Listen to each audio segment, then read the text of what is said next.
Action से घबराया पाकिस्तान।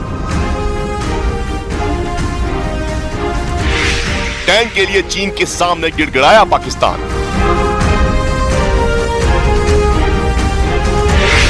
कंगाल पाकिस्तान को मिला चीन के हथियारों का साथ। पहलगाम हमले के बाद से ही भारत के एक्शन से पाकिस्तान थर थर कांप रहा है। पाकिस्तान को इस बात का अंदेशा है कि उसके ऊपर कभी भी हमला हो सकता है। इसलिए उसने चीन के सामने गिड़गिड़ाना शुरू कर दिया है। सूत्रों के मुताबिक पाकिस्तान के गिड़गिड़ाने के बाद चीन उसकी मदद के लिए तैयार हो गया है।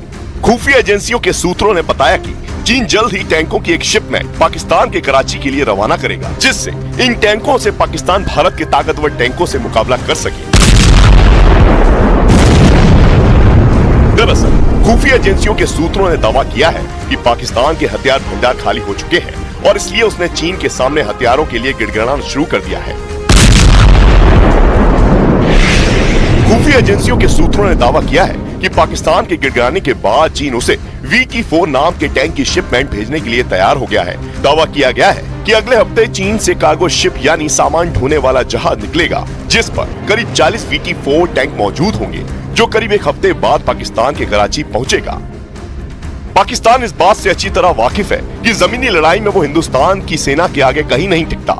उसके पास जो टैंक है वो भारत के भीष्म और अर्जुन टैंक के आगे कहीं नहीं ठहरते। इसलिए उसने चीन के VT-4 टैंक खरीदने की डील की है। अब चीन के VT-4 टैंक की भीष्म टैंक से तुलना करें तो चाइनीज टैंक भीष्म के सामने कहीं नहीं ठहरता है।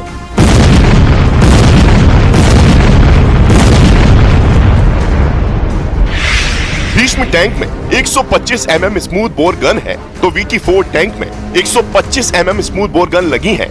इंजन पावर की बात करें तो भीष्म टैंक में 1000 हॉर्स पावर डीजल इंजन है तो VT-4 टैंक में 1300 हॉर्स पावर टर्बोचार्ज इंजन है। क्रू मेंबर की बात करें तो दोनों में 3-3 क्रू मेंबर रहते हैं। रक्षा कवच की बात करें तो भीष्म में K6 एक्सप्लोसिव रिएक्टिव आर्मर लगे हैं और चीन के VT-4 टैंक में स्टैंडर्ड चाइनीज कंपोजिट आर्मर है। रात में ऑपरेशन क्षमता की बात करें तो भीष्म टैंक दिन रात फाइटिंग कर सकता है, जबकि चीन के VT-4 टैंक की क्षमता सीमित है। चलने की दूरी की बात करें तो भीष्म की रेंज लगभग 550 किलोमीटर है और चीन के टैंक की रेंज 500 किलोमीटर है। यानी चीन का टैंक पाने के बाद भी पाकिस्तान ताकतवर नहीं हो पाएगा। यही नहीं, पाकिस्तान की घबराहट उसके मिलिट्री ड्रिल से भी दिखती है, जबकि असलियत ये है कि वो घबराया हुआ है। उसके पास ना तो हथियार है और ना ही पैसा। और पहलगाम आतंकी हमले के बाद जब से भारत के प्रधानमंत्री नरेंद्र मोदी ने सेना को कार्रवाई की खुली छूट दी है, तब से पूरा पाकिस्तान खौफ से भर गया है।